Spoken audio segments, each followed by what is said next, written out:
In the summer of 1347, 12 Genoese trading ships drifted into the Sicilian port of Messina. The harbor authorities who met them found a scene of quiet horror. Most sailors were dead. The survivors were covered in black weeping boils. The authorities banished the death ships back to sea, but the war was already lost. Infected rats had already slipped down the mooring lines. Within 5 years, up to 60% of Europe would be dead. For centuries, historians argued about where this nightmare began, guessing at China or the Caspian steppe. But they lacked the biological proof to solve history's deadliest mystery. In 2022, that finally changed. Paleogeneticists unlocked the answer from inside the teeth of plague victims buried nearly 700 years ago. The origin wasn't where the world assumed. It was a specific valley in the mountains of Central Asia, recorded on gravestones that predated the European catastrophe by almost a decade. This is the story of how a mild stomach bug transformed into a global killer. It's the story of a single gene, a starving flea, and a mountain rodent whose fur carried the end of the world across continents. The debate over the Black Death's origin was never just an academic exercise. It carried real scientific stakes. Knowing exactly where a pandemic begins tells you how it travels, what ecological conditions produce it, and, critically, whether those exact conditions still exist today. For the second plague pandemic, that foundational question remained completely unresolved for more than a century of serious scholarly effort. Written records from the 14th century were fractured, inconsistent, and geographically vague. Medieval chroniclers described a wave of devastation spreading from the east. Merchants' accounts whispered of catastrophic die-offs along the lonely trade routes connecting Central Asia to the Black Sea. But every candidate region had massive evidentiary gaps. The plague had reached the Black Sea coast of Crimea by 1346, which told researchers they had to look further east. Beyond that, the trail vanished into competing theories. The first massive physical clue had actually been found long before modern science knew how to read it. In the late 1880s, a Russian archaeologist named Nikolai Chwolson was excavating 2 ancient Christian cemeteries high in the Tian Shan mountains of what is now Kyrgyzstan, near the cold, pristine waters of Lake Issyk Kul. The sites were known as Kara-Djigach and Burana. As Chwolson painstakingly cleared the dirt from hundreds of heavy gravestones, he noticed a chilling anomaly. For most years in the cemetery's long history, the burials were sparse. A handful of stones per year, exactly what you would expect from natural mortality in a small, isolated mountain community. But the years 1338 and 1339 showed a violent eruption of death. Over 100 gravestones were carved and placed in those 2 years alone. Several of the stones carried epitaphs written in Syriac, a dialect of Aramaic used by certain Christian communities that had settled across Central Asia. The epitaphs named the deceased. They recorded their ages and community ties. And, in several haunting cases, they stated the cause of death explicitly. They used the word mautana, the Syriac word for pestilence, the plague. When Chwolson published his findings, a few scholars quietly speculated about a possible connection to the later European pandemic. But the question sat largely dormant. The stones named a disease, but they could not name a bacterium. They could not provide a genetic fingerprint. They could not establish whether the outbreak in Kyrgyzstan in 1338 was the match that lit the global fire, or just a coincidental localized tragedy. To answer that, scientists needed to look back much further than 1338. They needed to look deep into the evolutionary past. The bacterium behind the Black Death was not born a killer. 5,000 years ago, the ancestor of Yersinia pestis was just another unremarkable, quietly circulating pathogen. It lived in the warm, dark guts of wild animals and, occasionally, humans. It caused symptoms that were uncomfortable, but rarely fatal. Its closest modern relative, Yersinia pseudotuberculosis, still exists in the world today. It causes mild stomach cramps that doctors sometimes mistake for appendicitis. Most people who contract it recover perfectly well without any medical treatment. But evolution is a relentless engine. It never stops working. By the Bronze Age, roughly 3,000 years before the graves were dug at Kara-Djigach. Early versions of Y. pestis had begun to fundamentally change. DNA recovered from ancient human remains shows that the bacteria had learned to move beyond the stomach. It had learned to cause pneumonic and septicemic plague. These early infections violently attacked the lungs and the bloodstream, and they were lethal.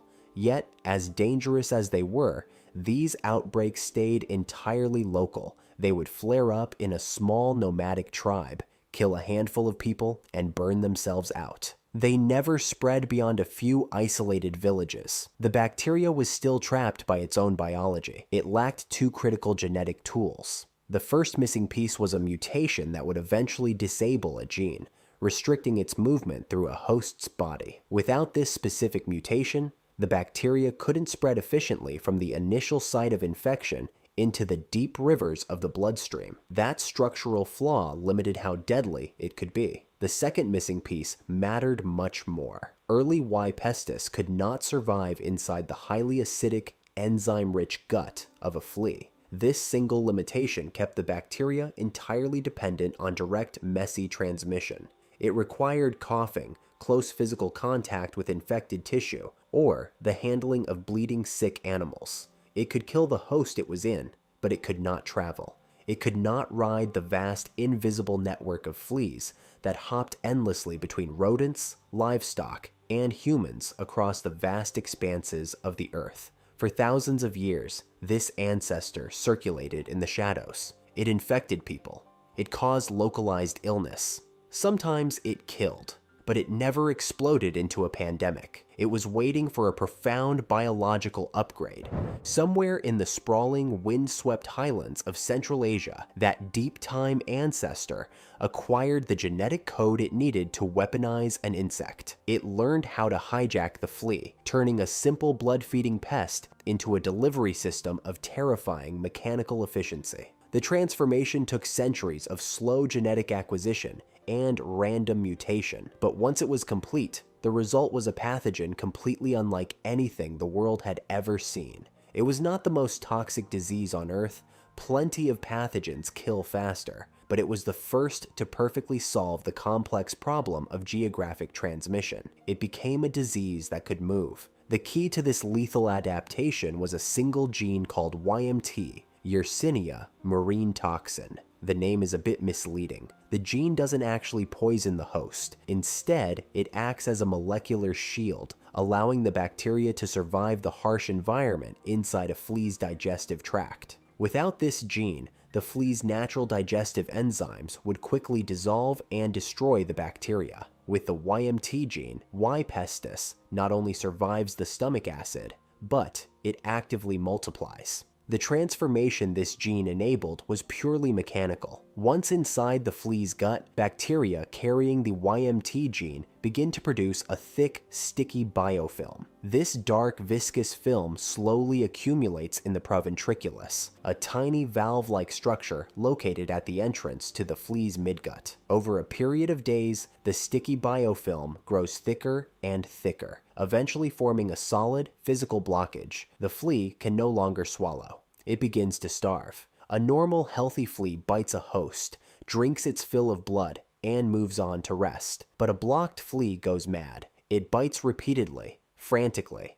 Driven by a biological hunger it cannot possibly satisfy. Each time the starving insect tries to feed, the fresh blood hits the biofilm blockage and bounces back. The flea is forced to regurgitate the contents of its clogged throat, a foul slurry of blood, and millions of rapidly multiplying Y. pestis bacteria directly back into the open bite wound. The flea is no longer an insect. It is a biological syringe, mechanically injecting massive, concentrated doses of the plague with every desperate attempt to eat. Before the YMT gene, transmission required an unlikely series of physical contacts. The flea changed the entire equation. It was highly mobile. It was endlessly persistent. It actively sought out warm-blooded hosts, and once infected, it did not stop biting until it died. The bacteria finally had their vehicle. Now it just needed an environment where it could quietly build its numbers. It found the environment underground. The wild marmots of the Tian Shan Mountains did not create the plague. They were simply its perfect laboratory. Several species of marmot are endemic to the Central Asian high steppe. They are large, heavily furred, colonial ground squirrels. A single colony can contain dozens of animals, all living together in a sprawling, interconnected network of underground burrows that extend deep beneath the rocky soil. The environment is incredibly harsh. The Tian Shan high grasslands sit at elevations between 2,000 and 4,000 meters. The terrain is freezing, dry, and deeply inhospitable to most pathogens, which usually require warm, humid conditions to spread. But the marmots have adapted, and the bacteria adapted with them. Marmots hibernate for up to 7 months of the year to survive the brutal winters. During hibernation, their body temperature drops sharply, their heart rate slows to a crawl, and, critically, their immune function is significantly suppressed. For Yersinia pestis, this was paradise. The marmot's suppressed winter immunity allowed the bacteria to persist quietly inside the sleeping animals, without triggering an immune response strong enough to kill it off. The flea populations, safely nestled in the warm fur and bedding of the burrow, overwintered right alongside the marmots, carrying the pathogen through the dark, freezing months in a state of suspended animation. When the colony finally woke in the spring, the fleas resumed feeding. The bacteria resumed spreading. The cycle continued, unbroken. Because the marmots lived in such dense physical proximity, sharing burrow entrances, grooming each other, and piling together for warmth, a single infected flea had endless access to new hosts. The bacteria circulated constantly, but rarely fast enough to wipe out the entire colony. The pathogen, the flea, and the marmot had reached a functional evolutionary equilibrium. It was chronic rather than catastrophic. The bacteria lived in the marmots lived in the mountains. This stable ecological arrangement persisted for thousands of years. While the bacteria perfected themselves underground, humanity was walking on the surface above. But for centuries, the local people remained safe. Generations of nomadic and semi-nomadic communities lived on the Central Asian steppe, regularly hunting the marmots. The animals provided two vital resources: thick, incredibly warm fur to survive the winters,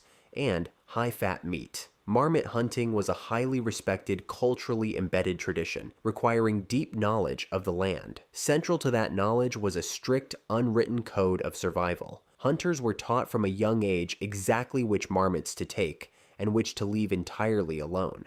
They were taught to avoid any animal that moved sluggishly. They avoided marmots that showed no alarm response when a human approached, or animals that sat blankly in the open near their burrow entrances without retreating into the dark. They were taught to avoid entire colonies where the surrounding ground was suspiciously quiet, lacking the usual chaotic chirping and surface activity of a healthy population. Above all, they were explicitly instructed never to touch or handle any dead marmot they had not personally killed. These rules were not written down in any medical text. They were passed verbally from older, experienced hunters to the youth, embedded in the practical training of mountain survival. The hunters did not know what Yersinia pestis was. They had no concept of germ theory, biofilms, or genetics, but they knew what a sick marmot looked like. They had learned through centuries of harsh observation and cultural reflex that interacting with sick marmots caused entire human families to die. The behavioral signs the hunters identified, lethargy, loss of fear, sudden stillness, are the exact neurological symptoms that Y. pestis produces as it overwhelms an infected marmot's nervous system. The nomadic hunters had successfully mapped a clinical profile and built an impenetrable cultural transmission barrier out of it. That invisible shield held the plague at bay for generations. The containment system only began to fail when people who did not know the rules arrived in the mountains. By the early 14th century, a massive economic shift was taking place thousands of miles away from the quiet burrows of the Tian Shan. European and Middle Eastern markets had developed an insatiable demand for affordable fur. Marmot pelts, dense, warm, and available in massive quantities, were the perfect commodity to meet that demand. They were a cheaper, durable alternative to luxury furs, like sable. The trade had existed for a long time, but what changed in the decades leading up to 1338 was the sheer scale of it. This era was defined by the Pax Mongolica, a period of unprecedented stability and administrative control across the vast Mongol Empire. The Silk Road was functioning at peak efficiency. Goods moved between the East and the West faster and safer than at any prior point in human history. Merchants who had previously avoided the remote, treacherous highlands of Central Asia now had the infrastructure and the security to push deep into the mountains. Outside trappers, driven by the promise of wealth, moved into the Tian Shan in numbers the region had never seen. These outsiders did not bring the deeply embedded, life-saving knowledge of the local nomads with them. They had no cultural memory of the taboos. They were operating blindly in a landscape whose subtle dangers they could not read. A sluggish, easily caught marmot, an animal a local hunter would have backed away from in terror, was, to a foreign trapper, simply an easy payday. And then, the climate turned against them. The 14th century marked the transition from the medieval warm period into the Little Ice Age. Central Asian weather patterns became violently unstable. Years of heavy rain produced massive surges in vegetation, leading to a population explosion among the marmots. But those wet years were inevitably followed by crushing droughts. The vegetation died. The marmots starved. When a marmot dies of plague or starvation, its body begins to cool. The blocked, starving fleas living in its fur immediately sense the drop in temperature and abandon the corpse in a desperate search for a new, warm-blooded host. A mass die-off of marmots across a drought-stricken colony triggered a microscopic exodus. Millions of infected fleas leaped into the grass, waiting for anything with a pulse to walk by. The outside trappers, ignorant of the danger, harvested the sick and dying animals. They skinned them, dried the pelts, and folded them into massive trade bundles. Those bundles were dark, insulated, and warm, a perfectly sealed microenvironment where fleas could survive for weeks. The bacteria that had spent thousands of years quietly circulating in underground burrows, held in check by ancient cultural taboos, had just been packed into the luggage of the global economy. This brings us back to the gravestones of Kara-Djigach and the profound discovery made in 2022. The people buried beneath the stones, marked 1338 and Maitana, were not nomads. They were settled merchants and craftspeople, operating a trading hub right where the Silk Road passed through the mountain valleys. They lived at the exact geographic junction where the highland trappers brought their furs down to be sold to the long-distance caravans heading west. They were the first stop on the road out of the mountains. They were the first to face the starving fleas when the bundles were untied. For over a century, scientists wondered if these people were the victims of a localized tragedy or the first casualties of the end of the world. To find the truth, the 2022 research team did not look at the bones of the victims. They looked at their teeth. A human tooth is a flawless biological vault. The outer surface, the enamel, is the hardest substance the human body can produce. It resists moisture, soil chemistry, and the degrading microbes of the earth for millennia. Inside that enamel fortress lies the dental pulp, a chamber that was dense with blood vessels while the person was alive. Because the plague is a blood-borne pathogen, the pulp chamber of a plague victim is flooded with Yersinia pestis at the exact moment of their death. When the heart stops, the enamel seals the bacteria inside forever. Extracting 700-year-old DNA is a monumental task. The scientists ground the ancient dental pulp into a fine powder and dissolved it into a solution. Roughly 99% of the resulting genetic material was useless noise, soil bacteria and fungi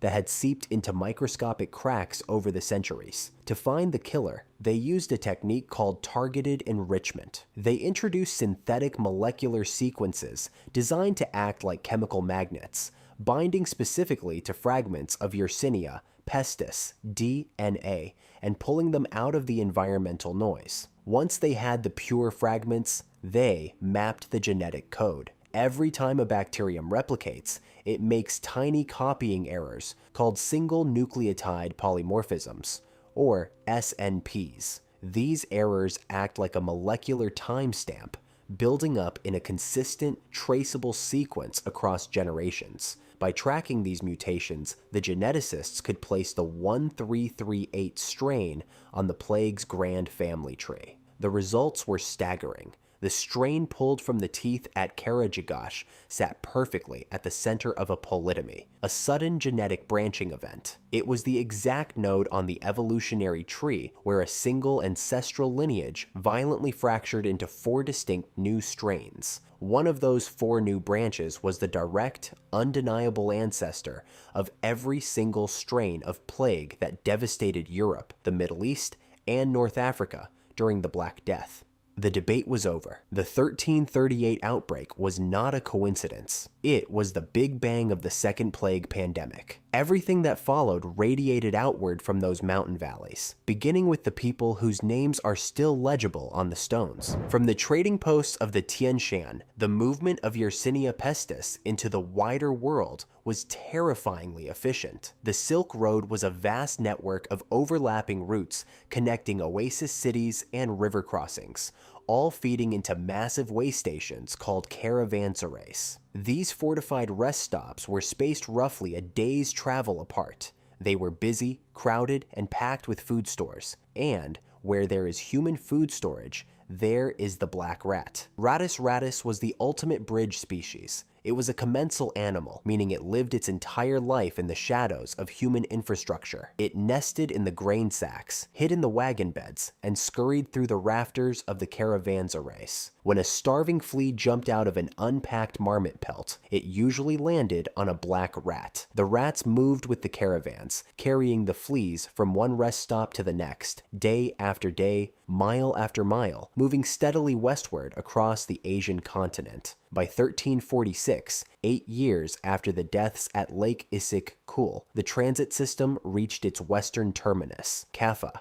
Caffa was a heavily fortified Genoese trading colony on the coast of the Crimean Peninsula. It was the great hinge of the medieval world, the exact place where the overland dirt roads of the east met the maritime shipping lanes of the west. The city's massive stone warehouses were packed with grain, silk, and furs, waiting to be loaded onto ships. The rats nested in the storerooms. The fleas moved through the cargo. The bacteria had found the perfect staging ground. When the Genoese merchant ships finally lifted their anchors and sailed out of Caffa in late 1346 and early 1347, the disease went with them. The rats lived deep in the dark, damp holds of the ships. The fleas nested in the fabric bales and the unwashed clothing of the sailors. The overland journey had taken years. The sea journey took only weeks. When those 12 ghost ships drifted into the harbor at Messina in the summer of 1347, the bacteria that had evolved over 5,000 years in the cold dirt of Central Asia were finally released into a dense, urban environment that had absolutely no immunity, no cultural memory of the danger, and no containment protocols of any kind. The bacterium moved inland along rivers and trade routes faster than any army in human history. Within months, it swallowed Italy. Within a year,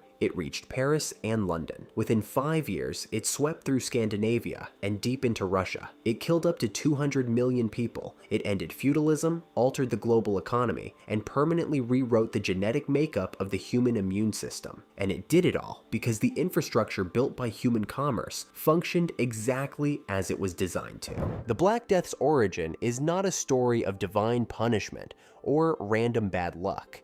It is a story of profound mechanical inevitability. It required a highly specific gene mutation in the dark. It required the freezing microclimate of an underground burrow. It required a climate shift that starved a rodent population. And it required a global trade network that valued cheap fur over ancient localized wisdom. If you remove any single piece of that puzzle, 200 million people might have lived. But the most chilling part of the story is not the past, it is the present. The Black Death eventually burned itself out in Europe, but Yersinia pestis never died. It is still out there. The Tian Shan marmot colonies, where the 1338 strain originated, remain an active, buzzing reservoir to this very day. The bacteria still circulates in the high grasslands, held in check by the same ecological balances that contained it millennia ago. Pandemics are not isolated anomalies. They are the natural result of biological evolution colliding with human infrastructure. The bacteria that reshaped the world is still waiting in their burrows,